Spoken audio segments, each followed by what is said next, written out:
ba yung unang binasa mo? Matagal na pero landmark. Ibig sabihin, kahit na matagal na, eh hindi naman pinapalitan sapagkat relevant pa rin hanggang sa ating panahon. Umiiral pa rin. Oo. Eh kanina nagsisimula nga yung vlogger na yun na binabanggit niya yung mga yun. Kaya napagtapunan ko siya ng pansin. Napansin ko tuloy, parang ito ba ako yung... Ano? Yun nga. So kaya pala ganun ang pagsasalita niya, baka sakaling mapansin ko, huwag mo kong banatan kasi public figure ka. Ayun. Para pang lisensya niya, na kung public, papayag naman ako eh. Sabi ko, kamukha nung binigay kong halimbawa sa iyo kanina.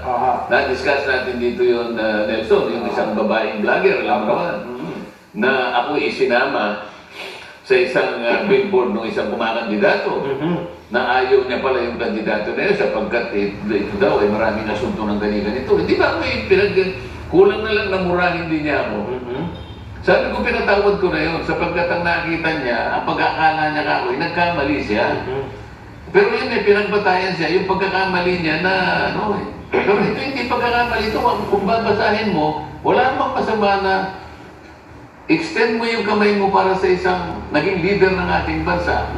Kung ang pag-uusapan ay yung personal relationship, kahit doon lang magsimula yun, para ipakita mo na wala namang personalan.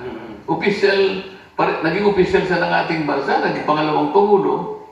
May masama bang ano doon? May masama bang tinapay doon? Bakit pagmumulan ng isang sinasabi niyang opinion na yun ay panlilin lang? Panlilin lang daw sa tao bayan. Hindi niya kayang pangatureran.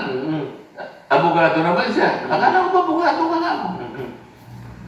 Actually, hindi lang ho yan yung mababaw pa nga lang yan kung tutusin Marami pa siyang mga lalo na nung sa rally, marami siya talagang direktang sinasabing puro aligasyon na mismo sinasabi niya, wala naman siyang basihan.